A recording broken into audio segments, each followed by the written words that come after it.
Au nom du Père et du Fils et du Saint-Esprit. Amen. Mon Seigneur et mon Dieu, je crois de tout mon cœur que tu es ici, que tu me vois, que tu m'entends. Je t'adore à genoux devant toi. Je te demande le pardon de mes péchés et ton aide pour faire de mon mieux ce moment de prière. Marie, ma mère immaculée, Saint Joseph et mon ange gardien, intercédez pour moi. Père, Père, Abba, Pater, j'étais dans la rue, dans un tram, j'ai probablement fait cette prière à haute voix, disait Saint José Maria, dont nous célébrerons la fête dans une semaine tout juste. Et j'ai marché dans les rues de Madrid, poursuit-il, 1 heure ou 2 peut-être, je ne saurais dire. Je n'ai pas vu passer le temps. On a dû me prendre pour un fou. Père, Père. Et presque 40 ans plus tard, il écrivait encore « Je pourrais vous décrire et le lieu, et le temps, et l'intensité de cette première oraison d'un Fils de Dieu. J'avais appris, enfant, à l'appeler Père avec le Notre Père, mais ressentir, voire admirer le fait que Dieu veuille que nous soyons ses enfants, et ce, dans la rue, dans un tramway, pendant 1 heure, 1 heure et demie, je n'en sais rien, ça, il fallait que je m'écrie Abba, Pater, Père, Père. Ce qui me touche dans l'évangile d'aujourd'hui, comme dans tout le sermon sur la montagne, c'est précisément cette relation filiale à Dieu. Dieu est notre Père. Dieu est mon Père. Heureux les artisans de paix, ils seront appelés fils de Dieu. C'est au début du sermon sur la montagne. Soyez parfaits, comme votre Père céleste est parfait. Et puis, Jésus nous donne encore le Notre Père. La question de notre filiation divine, du fait que nous soyons enfants de Dieu, est au cœur de tout ce sermon, de tous ces chapitres 5, 6 et 7 de Saint Matthieu que nous méditons en ce moment dans l'Évangile comme la liturgie nous le propose. Et l'Évangile d'aujourd'hui, Seigneur, que tu nous adresses, reprend 6 fois le mot « Père ». Il n'y a pas de récompense pour vous auprès de votre Père qui est aux cieux, si vous ne faites pas l'aumône avec discrétion. Ton Père qui voit dans le secret te le rendra. C'est un refrain qui revient 3 fois dans l'Évangile aujourd'hui.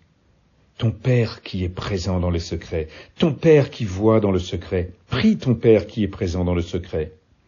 Que ton jeûne soit connu seulement de ton Père qui est présent au plus secret. Dieu est notre Père. Dieu est mon Père. Et comme Saint José Maria que je mentionnais au début, nous pouvons nous laisser saisir par cette réalité, par cette conscience de notre filiation divine. Il est le meilleur des pères. Votre Père céleste est parfait. Bien sûr, il est bon pour nous d'avoir cela à l'esprit, car peut-être avons-nous une image blessée de la paternité, parce que notre Père n'a pas été parfait, mais Dieu est le meilleur des pères.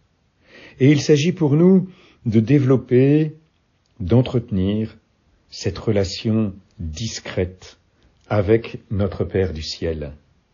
Et tout ce que nous faisons discrètement, il te le revaudra, nous dis-tu, Seigneur, en parlant de ton Père et notre Père. Bien sûr, il te le revaudra, nous le savons, ce n'est pas du donnant-donnant, ce n'est pas que Dieu nous doive quoi que ce soit parce que nous faisons le bien, parce que nous faisons sa volonté. Dieu ne nous doit rien. Mais Dieu, notre Père, qui voit au plus secret, sait nous récompenser, il sait nous aimer aussi, tout simplement. Il voit ce que nous faisons gratuitement pour lui, non pas pour être remarqué des autres, mais simplement pour lui plaire comme un enfant cherche à plaire à son Père. Il s'agit donc pour nous, aujourd'hui, de nous laisser saisir par cette relation filiale. Et c'est en fait non seulement le cœur de ce sermon sur la montagne, mais c'est le cœur de tout l'Évangile, c'est le cœur de la vie chrétienne. Être, par grâce, ce que Jésus est par nature. Oui, Seigneur Jésus, par nature, toi, tu es le Fils de Dieu, le Fils unique du Père, né du Père avant tous les siècles. Nous le disons lorsque nous professons notre foi. Tu es le Fils unique de Dieu. Et puis, en te faisant homme, en venant rejoindre notre humanité, par grâce, par un don gratuit, tu nous offres de devenir à notre tour fils et filles de Dieu. Tu as fait de nous des fils de Dieu, par grâce. Et finalement, toute notre vie chrétienne, c'est ça. Être par grâce ce que toi tu es par nature. Être enfant de Dieu. Vivre en enfant de Dieu.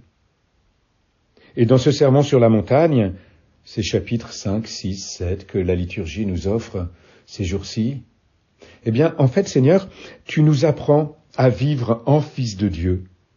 Et aujourd'hui, en nous parlant de l'aumône, de la prière, du jeûne, ces éléments qui sont essentiels dans notre vie, pas simplement le temps du carême, où bien sûr nous essayons de les approfondir, où nous essayons de le vivre avec plus d'intensité, en nous parlant aujourd'hui de l'aumône, de la prière et du jeûne.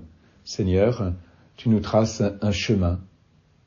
Finalement, cette aumône, cette prière, ce jeûne, sont aussi pour nous un déploiement de ce commandement de la charité. Tu aimeras le Seigneur ton Dieu de tout ton cœur, de toute ton âme, de toute ta force, de tout ton esprit. Tu aimeras ton prochain comme toi-même. Ce commandement de la charité, bien sûr, toi, Seigneur, qui es le Fils de Dieu, le Fils unique du Père, eh bien, tu l'as vécu de manière parfaite, et nous le contemplons régulièrement, en contemplant la croix, en contemplant ton Eucharistie. Bien sûr, c'est ton amour que nous contemplons, que nous accueillons. Ce commandement de la charité, tu nous donnes de le vivre aussi à travers l'aumône, la prière, le jeûne. Et c'est beau de voir comment ces trois axes déploient les trois dimensions que tu nous donnais de ce commandement de l'amour. Tu aimeras le Seigneur ton Dieu, mais bien sûr que la prière nous amène à développer ce commandement. Oh, ce n'est pas le seul lieu, bien sûr, où nous aimons le Seigneur notre Dieu, mais voilà, nous voyons bien qu'il y a cet accent particulier de l'amour de Dieu qui se déploie dans la prière. Nous voyons aussi comment cette aumône nous amène à déployer l'amour du prochain.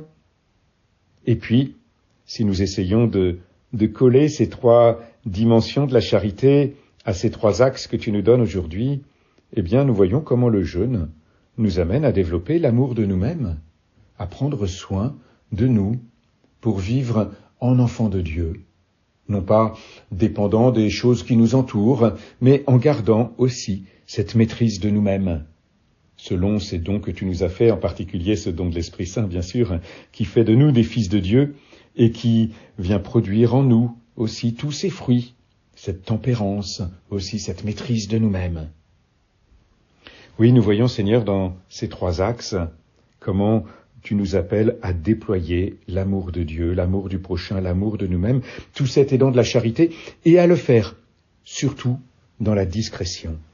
C'est-à-dire, non pas pour être vu des hommes, non pas pour plaire aux hommes, non pas pour renvoyer une bonne image de nous-mêmes, mais simplement pour plaire à notre Père, parce que nous savons qu'il est notre Père. Et si nous avons conscience que ton Père est aussi devenu notre Père et que nous sommes vraiment ses enfants, alors nous pouvons chercher à lui plaire dans les petites choses, à agir avec la discrétion qu'il nous demande, que tu nous indiques, toi qui es la parole de Dieu, toi qui nous permets de suivre ce chemin qui nous offre de devenir enfants de Dieu. Oui, Père, Père, Père, c'est cette conscience de notre filiation divine, de la paternité de Dieu, qui nous saisit aujourd'hui encore dans cet évangile. Et je te remercie, mon Dieu, des bonnes résolutions, des beaux désirs et des lumières que tu as semées dans mon cœur pendant ce moment de prière. Je te demande de m'aider à les faire fructifier, Marie, ma mère immaculée, Saint Joseph et mon ange gardien, accompagnez-moi toujours en chemin.